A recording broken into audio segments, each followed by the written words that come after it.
Team నుంచి ఉన్నారు. రవి ముదిరాజు గారిని 2 నిమిషాలు మాట్లాడాల్సింది. పెద్దలందరికీ మరియు కుల సంఘాల నాయకులకు అందరికీ నమస్కారం. నా పేరు రవి ముదిరాజ్. తీన్మార్ మల్లన్న టీం జిల్లా అధ్యక్షుడిగా నేను కర్తవ్యం నిర్వహిస్తున్నాను.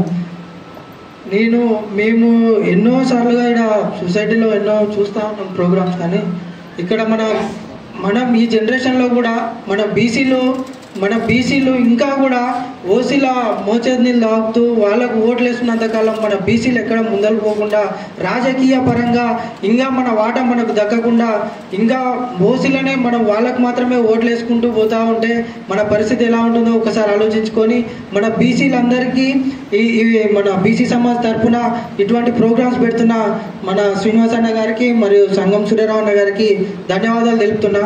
అదేవిధంగా మా తీన్మార్ మల్లన్న గారు కూడా బీసీల తరఫున తన వాదాన్ని వినిపిస్తూనే ఉన్నాడు. మొన్న కూడా మిర్యాలగూడలో ఒక బీసీ పెద్ద భారీ బహిరంగ గర్జన కూడా పెట్టిండు. అయితే ఆ బహిరంగ గర్జనలో బీసీ తరఫున తన వాదాన్ని వినిపించిన నేపథ్యంలో అక్కడ ఉన్న కొంతమంది ఓసీ నేతలు వాళ్లకు అగనెస్ట్గా మల్లన్న మాట్లాడుతున్నారు. బీసీలను రెచ్చగొట్టే ప్రయత్నం చేస్తున్నారు. బీసీలకు వాళ్ళ హక్కులేదని వాళ్ళకి తెలియజేస్తున్నారు. కాబట్టి మల్లన్నని ఎలాగైనా అణచివేయాలని చెప్పి అక్కడ ఉన్న ఓసీ నేతలు కూడా కొంతమంది కావాలని బీసీలను అక్కడున్న బీసీలతోటే వాళ్ళకు అగెనిస్ట్గా మల్లన్నకు అగెనిస్ట్గా ఒక బీసీ బిడ్డ అయిన మల్లన్నకు అగెనిస్ట్గా కూడా వాళ్ళని బీసీలను రెచ్చగొట్టి అక్కడ బీసీలతో మల్లన్నకు అగెనిస్ట్గా మీటింగ్లు పెట్టించడం జరిగింది. అంటే ఎంత దారుణంగా ఉందో పరిస్థితి ఆలోచించండి. ఒక బీసీ బిడ్డ అయిన మల్లన్న మన బీసీల గురించి హక్కుల గురించి మాట్లాడితే తప్ప బీసీలు ఓసీలు అక్కడ ఉన్న ఓసీలు ఇదే లాస్ట్ మీరు కావాలని లాస్ట్ ఎమ్మెల్యే కావాలని చెప్పడం తప్ప ఎందుకు సంఖ్యాపరంగా అత్యధికంగా ఉన్న మన బీసీలు మనం ఓట్లు వేసుకోలేమా? అది మాట్లాడడంలో తప్పుందా? తీన్మార్ మల్లన్న మాట్లాడితే అక్కడున్న ఓసీ నేతలు బీసీలను రెచ్చగొట్టి వాళ్ళు మళ్ళా అది కూడా ఆలోచించి కొంచెం కూడా విచక్షణ లేకుండా అక్కడ వాళ్ళ మోచేతిల్లాడే బీసీ నేతలు కూడా అక్కడ మల్లన్న గారికి అగెనిస్ట్గా మీటింగ్ పెడుతున్నట్టే ఎంత దారుణమైన సిచ్యువేషన్లో మన బీసీ నేతలు మనం ఉంటామో ఒకసారి ఆలోచించుకోండి. అదేవిధంగా ఇంకో విషయం ఏంటంటే మనం తెలంగాణ సాధించుకున్నది ఎందుకు? ఆంధ్రప్రదేశ్ నుంచి నీళ్లు నిధులు నియామకాల పెడుతున్నాం. మనము ఒక భారీ ఎత్తున ఉద్యమం చేసి తెలంగాణ సాధించుకున్నాం. తెలంగాణ సాధించుకున్నా కూడా ఆ తెలంగాణను దొరలపానలో పెట్టేసినాం. వాళ్ళకే అధికారం ఇచ్చి వాళ్ళు 10 సంవత్సరాలు మన పైన ఎక్కి తొక్కిర్రు. అయినా కూడా అటువంటి ఉద్యమం అదేవిధంగా ఇప్పుడు కూడా మన బీసీలు కూడా అటువంటి నిధులు మన రాజకీయ వాటా కోసం కూడా మనం కొట్లాడి అదే ఉద్యమాన్ని మనం ఈ ముందు కూడా తీసుకుపోవాలని చెప్పి మా తీన్మార్ మల్లన్న టీం మా తీన్మార్ మల్లన్న గారు కూడా బీసీల తరఫున మేము మా వంతు కృషి పోరాడతామని చెప్పి మేము విజ్ఞప్తి చేస్తున్నాం. ఇంకా ఈడబ్ల్యూఎస్ పేరుతో కూడా స్టూడెంట్స్ పైన ఎంత దారుణం అంటే, నా సొంత ఊరు జడ్చర్ల. నేను బీసీ కులాల్లో సుదీర్ఘంగా పనిచేస్తూ ఉన్నాను. అదేవిధంగా నేను రజక సంఘం జాతీయకరణ కూడా బాధ్యత నిర్వహిస్తున్నాను. అటు అఖిల భారత స్థాయిలో కూడా అన్ని ప్రాంతాలు తిరుగుతూ ఉన్నాం. గతంలోంచి కూడా బీసీ లేఖం కావాలి, బీసీల ఉద్యమం నుంచి పైకి రావాలి, లేదా రాజకీయంగా అడగలే అని చెప్పి అనేక మంది పోరాటం చేస్తున్నారు. నన్ను ఉన్నటువంటి మా వకీల్ భీమయ్య గారు పాలమూట కూడా మాకు ఆదర్శం. అదేవిధంగా కేరళ సూర్యరావు గారు, శాంతకుమార్ గారు బీజేపీ నాయకులు, అదేవిధంగా బెక్కమన్న గారు, అదేవిధంగా జిల్లా అధ్యక్షుడు శ్రీనివాస్ గారు ఉమ్మడి జిల్లా అధ్యక్షుడు, అందరికీ పేరు పేరున నమస్కారాలు, ధన్యవాదాలు. అదేవిధంగా ఇక్కడ వచ్చినటువంటి బీసీ వాళ్ళందరి మిత్రులకు కూడా ఎంఆర్పిఎస్, ఎల్హెచ్పిఎస్, అదేవిధంగా మైనార్టీ సంఘ నాయకులకు, ఉన్నటువంటి పాత్రికేయ సోదరులకు అందరికీ కూడా పేరు పేరున నమస్కారాలు, ధన్యవాదాలు. మిత్రులారా, సంతోషం. బీసీలు అనేకమైదామని చెప్తా ఉన్నాం, సమాజంలో మన పాత్ర పోషిస్తూ ఉన్నాం. బీసీల ఏకంగానే మన బతుకులు మనం మార్దామంటున్నాం. ఎన్ని సంవత్సరాలు ఏ కులంలో వాడికి సర్పంచ్ నిలబడ్డ, వార్డు మెంబర్ నిలబడ్డ, లేదు ఎమ్మెల్యే నిలబడ్డ, వారికి యాంటీగా ముందు పనిచేసి తనుకురమే. ఎన్ని సంవత్సరాలు ఈ పోరాటాలు మనం చేయాలి? ఒకటి అడుగుతున్నాను, ఇక్కడ నుండి పెద్దలు కూడా చాలా మంది కూడా సమాధానం చెప్పాల్సిన అవసరం ఉంది. భారతదేశం ఏర్పడిన తర్వాత, రాజ్యాంగం ఏర్పడిన తర్వాత అప్పుడున్నటువంటి మహనీయులు ఎవరైతే ఉన్నారో బీసీలను చట్టసభలో పంపడానికి ఎందుకు నిరాకరించారో ఒక్కసారి విశ్లేషణ చేసుకోవాల్సిన అవసరం మనకుంది. రాజ్యాంగాన్ని పొందుపరిచిన అంశాల్లో బీసీల అంశం ఎక్కడుంది?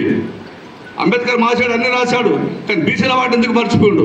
ఎప్పుడన్నా మనం అడుగుతున్నావా దాని గురించి? అసలు ఇలా మనం చట్టసభలో వాటి అడుగుతున్నాం. ఎంత దౌర్భాగ్యం ఉన్నాం. భారతదేశంలో 80% అంటున్నాం, 60% అంటున్నాం, 70% అంటున్నాం. ఇంతమంది ఉంటే మనం ఇన్ని ఓట్లు వేస్తూ ఉన్నాం. ప్రతి రాజకీయ పార్టీ కూడా బీసీల జపం చేస్తూ ఉంటుంది, లేదా ప్రతి వ్యక్తి కూడా బీసీల గురించే మాట్లాడతాడు. కానీ ప్రభుత్వం ఇచ్చినటువంటి నిధులు అరకొరకు ఉంటాయి. వార్డు మెంబర్ కాదు, సర్పంచ్ కాదు, ఎమ్మెల్యే అసలు ఇవ్వడానికి ఆస్కారం ఉండదు. లేబట్టి కూడా ఎవరో ఒకరికి ఇస్తారు, మిగతా కూడా వాళ్ళు ఇమ్మని ఉండమని చెప్తారు. ఇది కాదు మనకు కావాల్సింది. అడుగుతున్నాం ఇలా మీరు అడుగుతున్నారు ఐదంచెల వ్యవస్థ. ఈ ఐదంచెల వ్యవస్థ నాంది గారు ఎన్టీ రామారావు గారు అప్పటిదాకా ఉన్నటువంటి కాంగ్రెస్ పాలనలో ఎవరు రాజ్యం నడిచింది? అసలు ఎవరు చెప్తే ఓట్లు వేసిండ్రు? బీసీలకు ఎప్పుడైనా శ్వేతం ఉందా, లేదా చైతన్యం కలిగిందా? ఒకసారి మనం వెనక్కి చూస్తే కనబడదు. 82 కంటే ముందున్న పరిస్థితులు ఏంటివో ఇలా మనం అడుగుతున్నాం. మేము ఎంతమంది మాకంత వాటా ఏమో చట్టసభల్లో మన వాటాను నిష్పత్తి చేయడానికి ఈ ప్రభుత్వాలకు చిత్తశుద్ధి లేదు. కానీ ఈడబ్ల్యూఎస్ మనకు తీసుకొచ్చి విద్యార్థులు మన్ను కొట్టడానికి, కడుపులు కొట్టడానికి మనకు సిద్ధమైనటువంటి ప్రభుత్వం. రాజకీయం ఏదైనా కానీ కూడా విమర్శించడానికి ఎప్పుడు కూడా విమర్శిస్తుంటాం, దాన్ని మంచిగా ఉంటే స్వాగతిస్తాం. కానీ ఇంతకుముందు కాంగ్రెస్ పార్టీ లేదా అంతకుముందు ఉన్నటువంటి టీఆర్ఎస్ పార్టీ ఉన్నట్టు 33%, 23% చేసి ఒక్క బీసీ మంత్రి బీసీ కులాల మీటింగ్ హాజరైనటువంటి ప్రతి ఒక్కరికి స్వాగతం. దీనికి తోడు మనము ఈరోజు రౌండ్ టేబుల్ సమావేశంగా ఏర్పడి జరుగుతున్న కులగణన, ఈడబ్ల్యూఎస్ రిజర్వేషన్లు దానిపైన ఒక చర్చిద్దాం, ఒక మేధావులతో సలహాలు సూచనలు తీసుకుందామన్న ఆలోచనతో ఈ కార్యక్రమం ఏర్పాటు చేయడం జరిగింది. కావున ఈ కార్యక్రమానికి పెద్దలు వకీల్ భీమయ్య గారిని వేదికపైకి రావాల్సిందిగా ఆహ్వానిస్తున్నాం.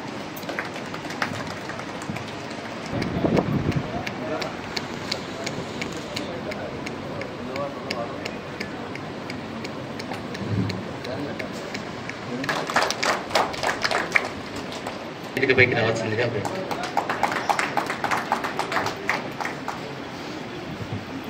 సభకు నమస్కారం. నా పేరు సుభాష్ కోటి. నేను స్టేట్ బ్యాంక్ ఆఫ్ హైదరాబాద్లో ఆఫీసర్గా పనిచేసి రిటైర్ అయ్యి 16 ఏళ్ళు అవుతున్నది.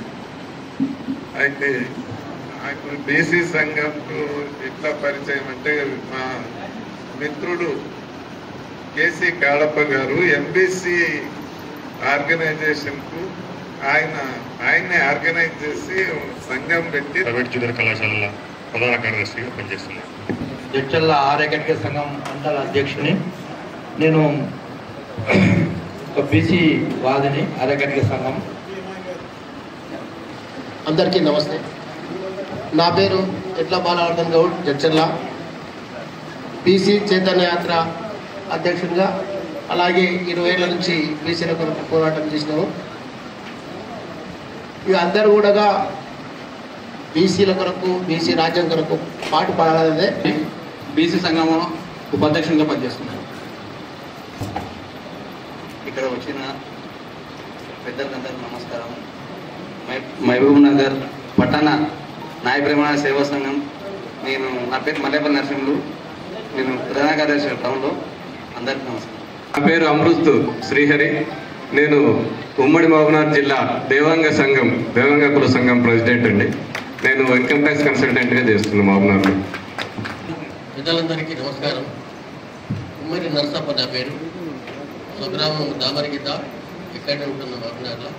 108 నెంబర్ వెల్ఫేర్ అసోసియేషన్కు ప్రధాన సలహాదారు.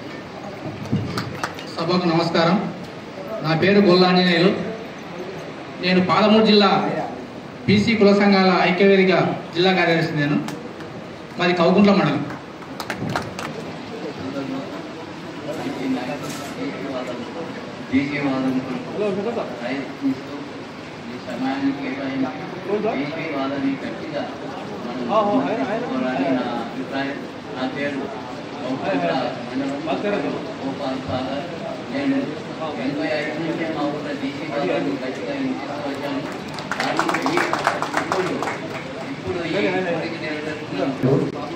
మా బీసీ సంఘ నాయకులకు అందరికీ ఇటు నుంచి ధన్యవాదాలు చెప్పుకుంటూ, నా పేరు షేక్ అబ్దుల్ జహాంగీర్.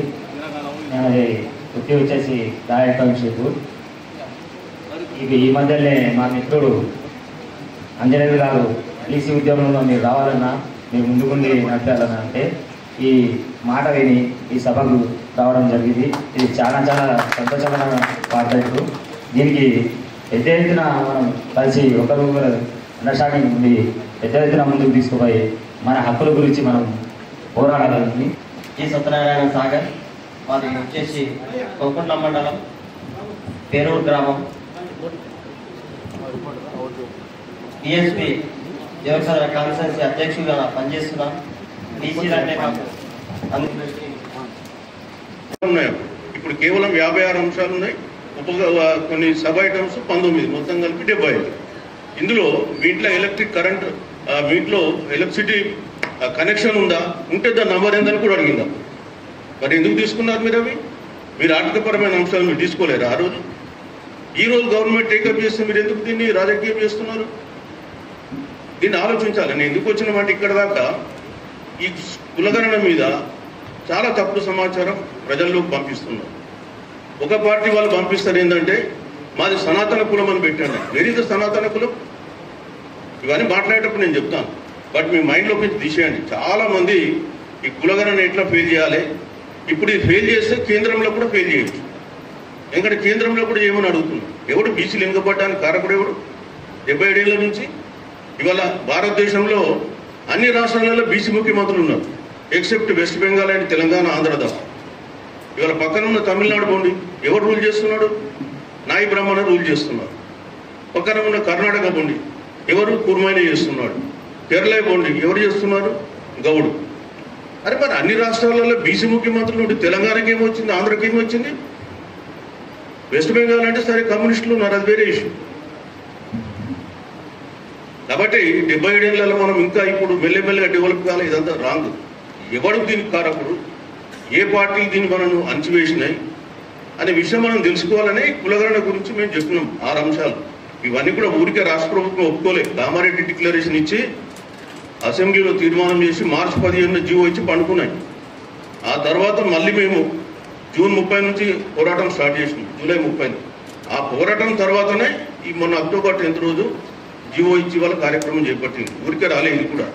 సో ఎందుకు నష్టపోయినాం, ఏం చేయాలనే అంశాలు మేము మళ్ళీ మాట్లాడతా. ఇంకోైనా మాట్లాడుతూ కేవలం బీసీలో చేయాలి కదా, ఇలా అందరూ ఎందుకు చేస్తున్నట్టు. మరి బీసీల జనాభా ఎంత ఉన్నది ఎట్లా తెలుస్తుంది నీకు? అందరికీ తెలిస్తే చేస్తే కదా నీకు తెలిసేది. ఆయన ప్రభుత్వానికి ప్రత్యామ్నాయంగా ఒక రాజ్యాన్ని నెలకొల్పాడు. సరే, అతని చరిత్ర నేను పండుగ సాయన్న నవల రూపంలో రాసినాను, పుస్తక రూపంలో కూడా రాసినాను. మీరు చదువుకుంటే తర్వాత తెలుస్తుంది.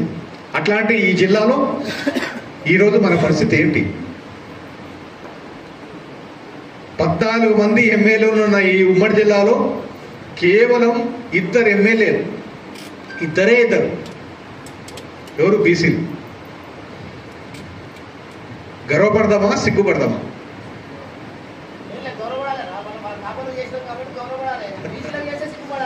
సమూహంగా, సమిష్టిగా, సమూహంగా సిగ్గుపడదాం. అందరం బాధ్యులమే.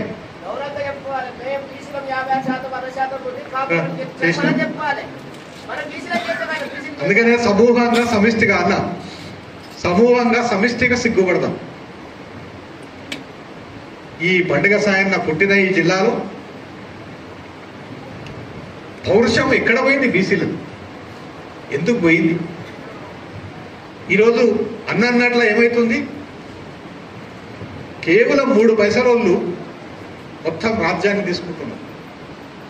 దానికి మనం సప్పట్లు కొడుతున్నాం. గట్టిగా సపోర్ట్లు కొట్టాలంటే గట్టిగా ఈలను కొట్టి మరి సపోర్ట్లు కొడుతున్నాం. రాజ్యాన్ని బంగారు పల్లెల్లో పెట్టి అప్పగిస్తున్నాం. వాళ్ళది ఎట్లుందంటే మాది మాకే కావాలి, మీది కూడా మాకే కావాలి.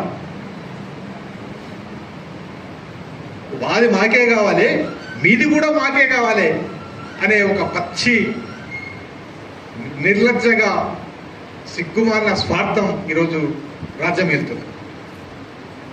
దానికి మన బీసీలం అన్ని పార్టీలలో, ఇంతకుముందు మన గోపాల్ గారా, పెద్ద మనిషి గోపాల్ గారు చెప్పింది, అన్ని పార్టీలల్లో బీసీల జెండాలు మోసి మోసి భుజాల కాయలు కాస్తున్నాయి. రాజ్యం మాత్రం వాళ్ళు వెళ్తున్నారు. మనం దేనికోసం పుట్టినామంటే జెండాలు మోయనికి పుట్టినాం. దయచేసి మన ఆలోచన ఇప్పటికైనా మించిపోయింది లేదు. 10,000 మైళ్ళైనా సరే ఒక 10 అడుగులతోనే ప్రారంభమవుతుంది. వేద్దాం అడుగులు, తప్పకుండా గమ్యం చేరుకుంటాం.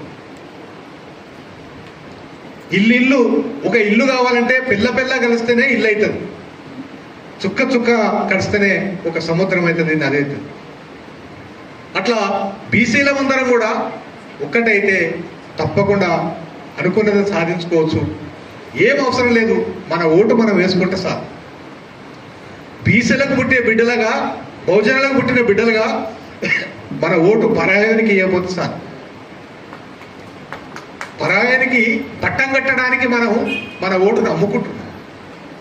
ఎన్నికలు వస్తే చాలు, నేను చూస్తున్నా 2018 ఎలక్షన్లో ఈ కాన్స్టిట్యూన్సీ ఇన్ఛార్జిని ఒక బీసీ బిడ్డకు ఎట్లంటే బీసీ నాయకులు, కుల సంఘాల నాయకులు ఎట్లా తయారంటే ఆ పూట ఖర్చులు ఎంత సార్. ఓటు ఎక్కడ పోతున్నాం, ఎక్కడ వేస్తున్నాం, ఎందుకు వేస్తున్నాం అనే ఆలోచన కంటే ఆ పూట అన్న నా వెనక ఇంతమంది ఉన్నారు, నేను పలానా సంఘానికి నాయకుడిని, ప్రెసిడెంట్, సెక్రటరీ. గదర్ మన ఎన్నికల్లో పాడిండు, బానిసలారా రెండిరా, ఈ బానిస బతుకులు ఎన్ని రోజులు, అడుక్క తింటే కడుపు నిండదు, గుద్ది గుంజుకుందాం అని పాట పాడాడు. అందరం గుద్ది గుద్ది గుద్ది గుద్ది రేవంత్ రెడ్డికి అధికారం ఇచ్చింది. గుద్ది మీరు గుంజుకోవడం అంటే వానికిస్తే ఇదేం చైతన్యం అన్నా? ఇప్పటికైనా మించిపోయింది లేదు. మెదడు ఉంది తలకాయ మీద. పేరు పేరున బీసీ సమాజ్ తరఫున ప్రత్యేకంగా అభినందనలు, ధన్యవాదాలు. మార్చేందుకు ఒక పెద్ద కుట్రగా ఆ ఈడబ్ల్యూఎస్ గురించి మనం గతంలో చాలా చర్చించుకున్నాం. నిన్నగాక మొన్న వచ్చిన జీవో 29 చాలా మటుకు అందరూ అవేర్నెస్ అయినాం. దాంట్లో అంటే ఎంత ఇబ్బంది పడుతుంది మన బీసీ బిడ్డలు అనేది మాత్రం క్లియర్గా తెలుస్తుంది.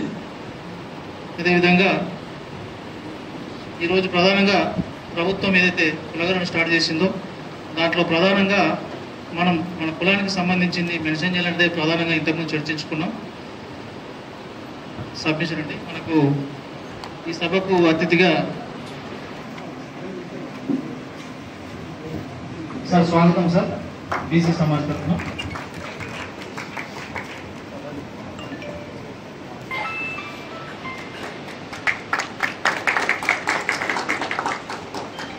ప్రధానంగా రాజ్యాధికార దిశగా బీసీలు ఏ విధంగా ముందరికెళ్ళాలి, మనం అధికారం ఎప్పుడైతే అనుభవిస్తామో ఆర్థికంగా, సామాజికంగా, రాజకీయంగా ముందడుగు వేస్తామనేదే ఒక ప్రధాన ఎజెండాగా మనం ముందుకెళ్ళాలి. ఇప్పుడు త్వరలో జరగబో స్థానిక సంస్థల ఎన్నికల్లో మనందరం బీసీ బిడ్డలందరూ కౌన్సిలర్ నుంచి జెడ్పీటీసీ వరకు ప్రతి స్థానాల్లో పోటీ చేయవలసిందే. అదేవిధంగా జనరల్ స్థానాల్లో కూడా ఈసారి బీసీ బిడ్డలందరూ పోటీ చేయాలి. ఎప్పుడైతే మనం గ్రామ స్థాయిలో బలంగా మన బీసీ బిడ్డలుండి మన వాదాన్ని బలంగా ఎప్పుడైతే వినిపిస్తామో అది రేపు దేశ స్థాయికి వెళ్ళేందుకు కూడా ఒక అవకాశం ఉంటుంది. కాబట్టి భవిష్యత్తులో జరగబో లోకల్ ఎన్నికలు స్థానిక సంస్థల్లో ప్రతి ఒక్క బీసీ బిడ్డలు పోటీ చేయవలసిందే. ఎక్కడ ఉన్నా కూడా మేము బీసీ సమాజ్ తరఫున ఉమ్మడి జిల్లా వ్యాప్తంగా బీసీలు ఎక్కడ పోటీ చేసినా వాళ్ళు వెన్నంటే ఉంటాం.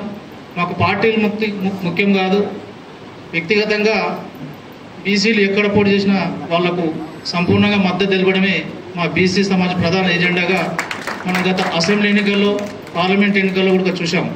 మాకు పార్టీలు ముఖ్యం కాదు, వ్యక్తులు ముఖ్యం. బీసీ భావజాలాన్ని మేము నలుదిక్కులా వ్యాపింపజేయాలనే ప్రధాన ఉద్దేశంతో మా రాష్ట్ర అధ్యక్షుడు సంగం సూర్యరావు గారు ఏదైతే ఎజెండాతో ముందుకెళ్తున్నాడో దాదాపు 20 సంవత్సరాల నుంచి అనుకుంటా నల్ల షర్ట్ వేసుకొని నిరసన తెలుపుతూ ప్రతి మీటింగ్లో బ్లాక్ షర్ట్తో అటెండ్ అవుతాడు.